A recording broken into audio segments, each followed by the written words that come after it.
Assalamualaikum warahmatullahi wabarakatuh. Kami mahasiswa dari Universitas Pamulang Teknik Informatika.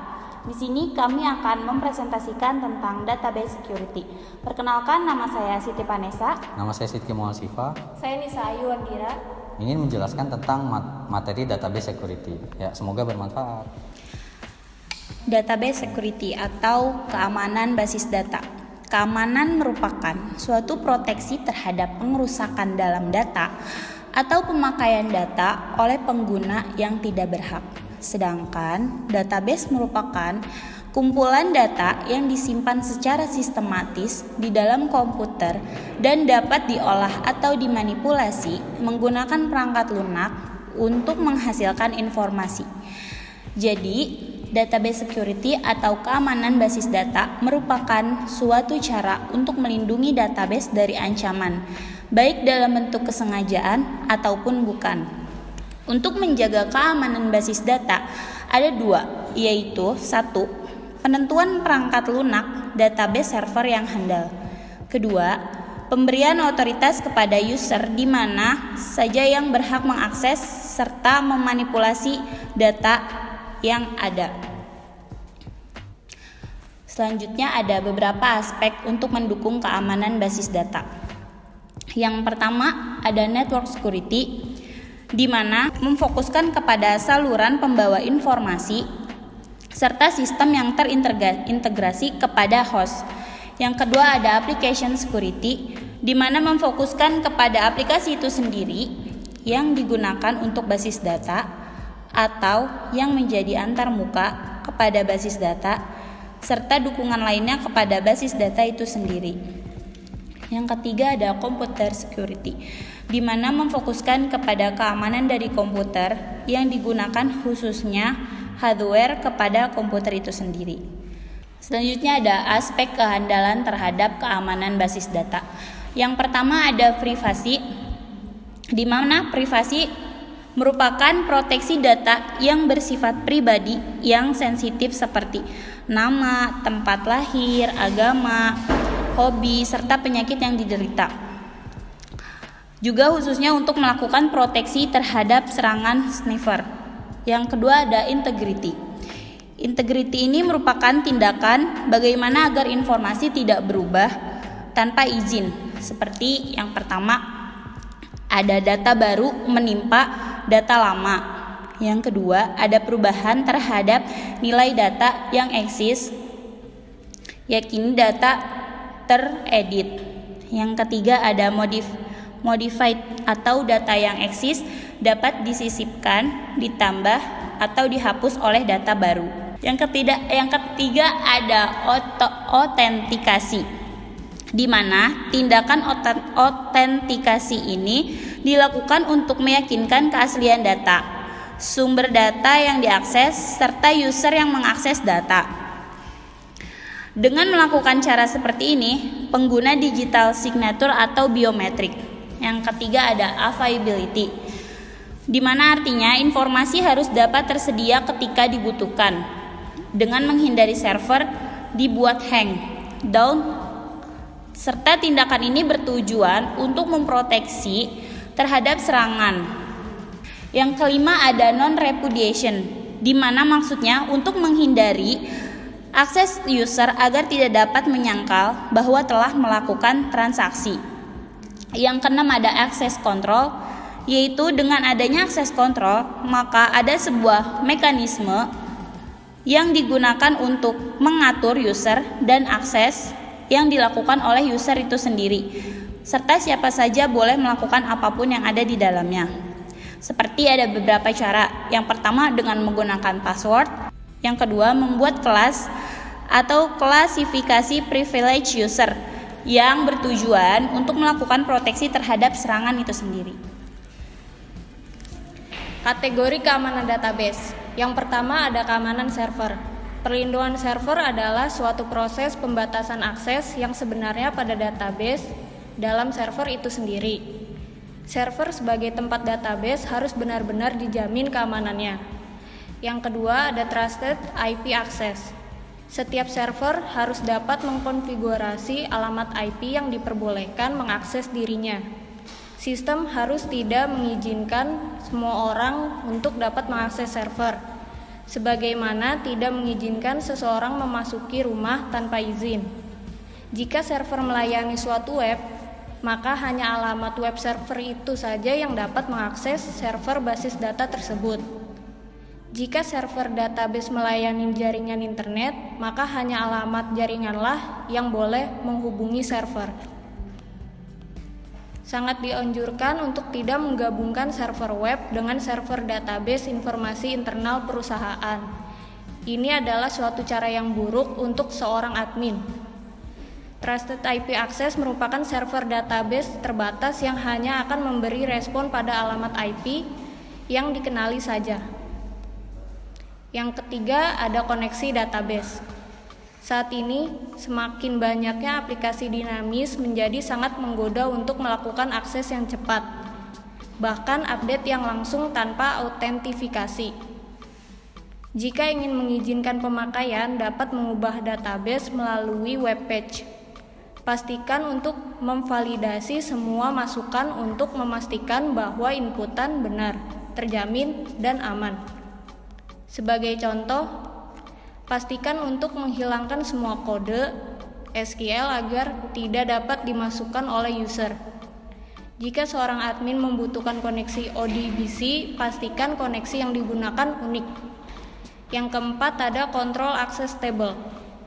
Control Access Table ini adalah salah satu bentuk keamanan database yang sering diabaikan karena cukup sulit penerapannya. Penggunaan Control Access Table yang benar membutuhkan kolaborasi antara sistem administrator dengan pengembangan database. Hal inilah yang sulit dilakukan. Pemberian izin user untuk mengakses informasi dapat membuat informasi terbuka kepada user. Selanjutnya ada pengamanan basis data atau database. Yang pertama ada Administrative Security.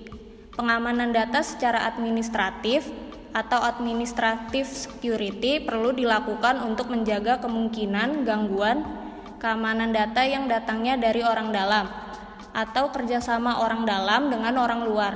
Yang kedua ada antivirus.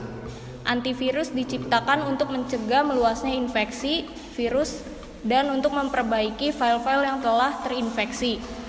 Satu hal yang perlu diperhatikan adalah antivirus dibuat hanya untuk mendeteksi jenis atau kategori virus baru. Antivirus harus selalu diupdate secara reguler agar bisa mendeteksi virus-virus baru. Yang ketiga ada firewall. Firewall berarti dinding api. Biasanya dibuat pada bangunan besar untuk mencegah menjalarnya api dari suatu bagian gedung ke bagian lainnya. Firewall pada jaringan komputer adalah perangkat lunak yang dipasang pada komputer server sehingga dapat melindungi jaringan dari serangan yang datangnya dari luar. Yang keempat ada proxy server. Proxy server pada dasarnya berfungsi seperti firewall, jenis application level gateway, suatu server yang berbeda antara server jaringan dan internet. Proxy server melaksanakan beberapa proses aplikasi yang telah ditetapkan lebih dulu. Misalnya melayani akses dari terminal ke suatu situs web atau berfungsi sebagai transfer agent terhadap berbagai aplikasi yang memiliki akses keluar atau akses dari luar ke dalam jaringan. Yang kelima ada enkripsi deskripsi. Data yang dikirim melalui jaringan tidak jarang disadap oleh orang lain untuk kepentingan tertentu, sehingga timbul usaha untuk melakukan pengkodean terhadap data sebelum dikirim melalui jaringan agar tidak bisa dibaca oleh penyadap. Pengubahan data asli menjadi kode rahasia disebut proses data encryption atau enkripsi data. Setelah data rahasia sampai ke tujuan, maka data ini dikembalikan ke bentuk aslinya. Proses ini disebut data decryption atau ilmu matematik yang mendasari teknik enkripsi dan dekripsi disebut kriptologi, sedangkan teknik dan sains dan proses enkripsi dan dekripsi disebut kriptografi.